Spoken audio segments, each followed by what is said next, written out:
doing?" I gasped in horror as my mom tore apart our kitchen. She had 5 garbage bags full of perfectly good food. "I am making sure you stay nice and healthy," she responded as she turned her attention to me. It was a pathetic image.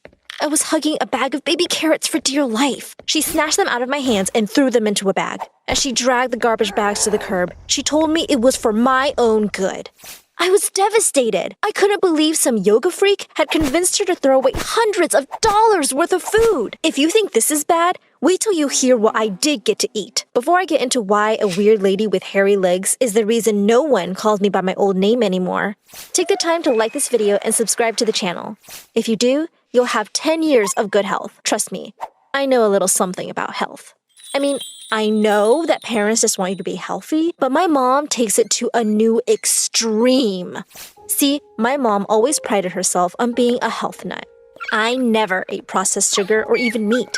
I grew up on all organic and vegan foods. I remember this one time she tried to throw a birthday party for me and she made a cake out of tofu, salad dressing, and carrots. One of the kids literally threw up. Things didn't get any better as I got older either. One time, she packed me an organic lunch, and it smelled so bad, they evacuated the class. The principal thought it was a gas leak. It was actually just my smelly cabbage casserole. But her fitness obsession wasn't the only freaky thing about her. You would not believe the crazy things she did to stay up with the latest trends. She literally embarrassed herself and me on national television. I didn't legally change my name for no reason. She went through phases faster than a middle school girl. One day, she'd be dressed all preppy and sporty. The next, she was going out looking like a goth. One time, when I was 6, I went to a friend's place for a sleepover. And when I came home, I didn't recognize my own mom.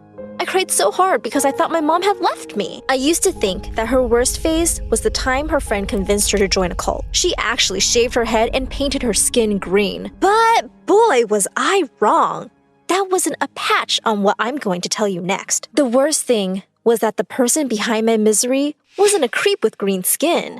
This time, it was a seemingly harmless lady with a sweet smile. So I really didn't see it coming. Even worse, I may have brought them together. I was an aspiring singer and actress, and I often performed at the community center and local theater. My mom met her at one of my performances and immediately became her best friend. She was calm and relaxed. I was actually pretty relieved about my mom meeting someone who was actually normal.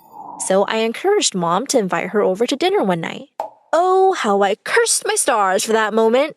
Because when her friend came over, Mom put out a nice spread of salads using vegetables from her own garden. She was certain she'd impress her friend, but her yogi friend stuck up her nose and gagged with disgust. "I thought you were healthy," she sneered. I practically choked on the bean sprout I popped in my mouth. She went on to list all the dangers of food and talked about how the government can track you through carrots and that there are magic spells in nuts. My mom nearly died of embarrassment. I burst out laughing. I thought she was kidding at first. I asked her if she didn't eat food, then what did she eat? Apparently, she had been waiting for someone to ask because she whipped out a suitcase full of tablets. She explained that she was the CEO of a special company that sold the only safe things to eat on the market. I told her she was insane. But guess who bought it all? Yep, my mom. Seriously? I know you're friends and all, but $1,000? I asked. I told my mom it was a scam. But she was super positive that this was the food of the future. In fact, she even got so paranoid about government tracking that she made me wear a hat made of tinfoil that, you guessed it, was sold to her by her yogi friend. I figured it would blow over in a few days, like her last few phases. But I was very, very wrong. The next evening, when we sat down for a meal, she poured those stupid tablets on my plate. I asked her to make me a sandwich, and you would have thought I'd slapped her. She glared at me and refused to give me anything else. She said there was no way on earth she could do me such harm. In fact, she said she would throw away all our food. For the next month, I lived off of granola bars and vegetables I stole from the garden. I even ordered one of those snack boxes and hid all the chips in my room. I would literally drool whenever I saw a commercial for McDonald's or Pizza Hut on the TV. My mom, though, she seemed perfectly content eating those stupid tablets. One day, I'd had enough and decided to have a real meal. One of my biggest crushes, Bruce, had asked me out on a date the day before, and I texted him that I was ready to be picked up immediately. I let my mom know I was going out and ran out the door before she could say anything. I hopped in his car and told him I wanted to go anywhere. I was starving. My phone was blowing up with tons of warnings about staying away from food and how I forgot my special hat. It was so annoying that I shut off my phone so she wouldn't wreck my evening. But to be honest, I managed to ruin my day all by myself. He kept trying to make deep conversation and connect with me. Unfortunately, my body had a mind of its own. See, every time it was my turn to talk, my stomach would growl. I tried shifting in my seat to make it look like it was just the chair squeaking, but it was obvious that sound was coming from me. I just hoped he didn't think I was farting on our first date. I was so embarrassed. And to make matters worse, he seemed embarrassed for me. He was going to take me to the movies, but when he saw how much my stomach was growling, he asked if I wanted some real food. I never nodded so hard in my life. He took me to a pizza place all my classmates hung out at. Due to my mom's obsession with healthy food, I'd never eaten pizza before, and I couldn't be more excited. I mean, I didn't know if I was more excited to see Bruce or the pizza he took me out for. By the time our food came out, I was drooling. I literally had a puddle on my new top. It was actually pretty embarrassing when Bruce asked me if I'd spilled water on my shirt. But my evening was about to get even worse. Just as I was about to bite into the juiciest slice of pizza I'd ever seen, someone slapped it out of my hand. I almost cried as I watched the pizza fall to the floor. I whipped around and saw that my mom was there, and she was furious. I wanted to scream. Then, to make matters worse, she started shouting at me. She went on this long rant about how crazy and idiotic I was to eat food after I'd heard about the spells in the tracker. She kept trying to hand me the stupid metal hat, which ruined my hair and made me look like an insane robot. "Who is this crazy lady?" Bruce asked. "I would be her mother, young man," she shouted back. I wanted to crawl under the table, and that's exactly what I did. My hiding was rather short-lived as my mother dragged me out from under the table and pulled me back to her car. I had a feeling I wasn't going to get asked on a second date. To be honest, I was sadder about leaving the pizza behind. After that, Mom strengthened her iron fist. As I ran out of snacks, I grew hungrier by the day. This was bad news all around. See, if I get too hungry, I get hangry. I get mad and moody and snap at everything. I just wanted to eat real food. My mom saw I was upset and decided to surprise me with the news that I'd been called back for an audition I was particularly hyped about. I was glad, but at this point, I'd be happier if I got an apple. What I wouldn't do for a nice, juicy apple. To my utter disgust, my mom even brought her stupid yogi friend to watch in the audience. My mom said it was for support, but I could see her friend was looking to sell her dumb products to anyone she ran into. Today is not about that, though, I told myself. Today is about me. I was excited, but something felt off. I told my mom I was starving, and she just gave me a new round of tablets. They looked a little different from the ones I'd taken before, but I was too tired to even question it. Unfortunately, when it was my time to walk up and perform, I wasn't as prepared as I wanted to be. As I walked on the stage waving to the camera, I lost my balance from dizziness and tripped. If falling wasn't bad enough, I literally crashed into the musicians and even broke a guitar. Everyone started booing me. I stood up to try to show them my skills and make up for my blunder, but my stars had something else in store for me. I projectile vomited all over the crowd. I ran backstage without even seeing, as if I could now. I wanted this day to end, but judging by the numbers of cameras pointing at me, I wasn't forgetting this day anytime soon. I also was not talking to my mom anytime soon. This was totally her fault. I ran out of the hall. Thankfully, Mom was nowhere to be seen. I decided to go and get myself something to eat from the McDonald's across the street. It was trashy, but I deserved a burger right about now. When I walked through the door, I shrieked. It was my mom. She was sitting by herself at a corner table and had a hamburger half jammed into her mouth. I couldn't believe it. I ran straight over to her.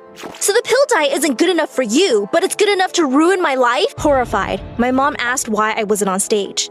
She obviously hadn't even bothered to watch me. Instead of supporting me, she was cheating on the diet she forced on me. She said she could explain, and it was just a one-time moment of weakness. But no way was I buying that story. I was so disgusted.